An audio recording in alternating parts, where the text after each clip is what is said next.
Alô, você! Estamos falando sobre a antijuridicidade ou ilicitude. Vamos iniciar a parte 5.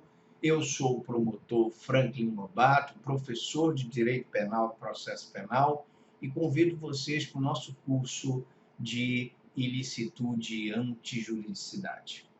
Na aula passada, nós estávamos falando sobre os requisitos do estado de necessidade. E nesta aula nós vamos falar sobre o perigo provocado pelo agente. Nós vimos na aula passada que o agente não pode provocar o perigo que ele está tentando evitar com a atitude no ato que ele se livra daquela situação de perigo e invoca o estado de necessidade. Entendemos que a expressão que não provocou por sua vontade do estado de necessidade, ele quer traduzir somente a conduta dolosa do agente na provocação de situação de perigo, ou seja, o dolo direto ou eventual, quer quando ele tem a consciência do fato e vontade de produzir o resultado diretamente, quer quando ele, embora não queira exatamente o resultado, com a sua conduta anterior, ele assuma o risco de provocar esta conduta.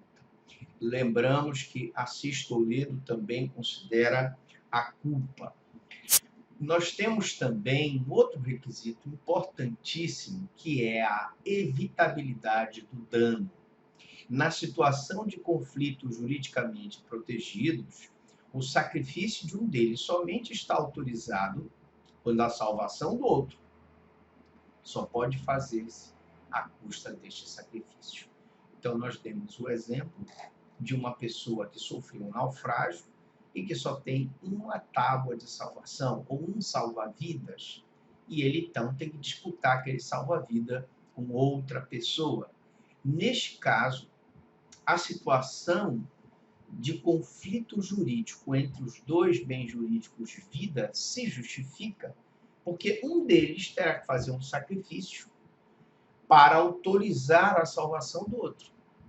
Eles brigarão por aquele colete salva-vidas e um matará o outro para ficar com aquele colete e se salvar daquela situação de perigo. Portanto, a inevitabilidade do dano é um requisito importante do estado de necessidade. Assim como o estado de necessidade próprio, o alheio. A explicação, ela ocorre no seguinte patamar: o estado de necessidade próprio e também o estado de necessidade de terceiro tem diferença. O estado de necessidade próprio é a defesa do direito próprio. O estado de necessidade terceiro é a defesa de um terceiro, que é preferencialmente possível desde que o bem jurídico em jogo não esteja disponível. Por exemplo, vida, cabendo a sua defesa somente se o seu titular, que diante do caso concreto pode optar por defender-se ou defendê-lo ou não. Então, ele está em estado de necessidade numa situação de perigo dele próprio ou de um terceiro.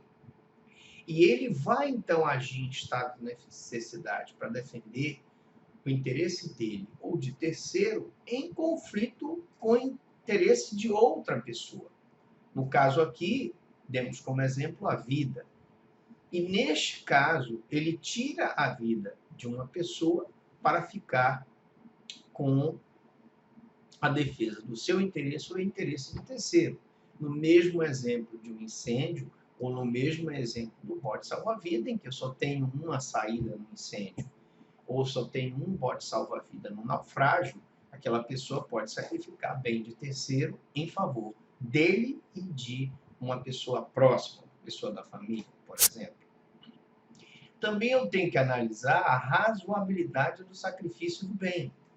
Aqui se sobreleva a necessidade de ponderação dos bens em conflito, para se concluir se o bem é defendido pelo agente, se ele é de valor superior ou igual ou mesmo inferior àquele atacado. Então, não se justifica, por exemplo, no incêndio do cinema, que eu mate uma pessoa apenas para arrombar a porta. Veja que o bem patrimonial ele está de modo inferior em relação ao bem-vida. Na próxima aula, nós vamos falar sobre dever legal de enfrentar o perigo. Pergunto para vocês até aqui, alguma dúvida, alguma pergunta?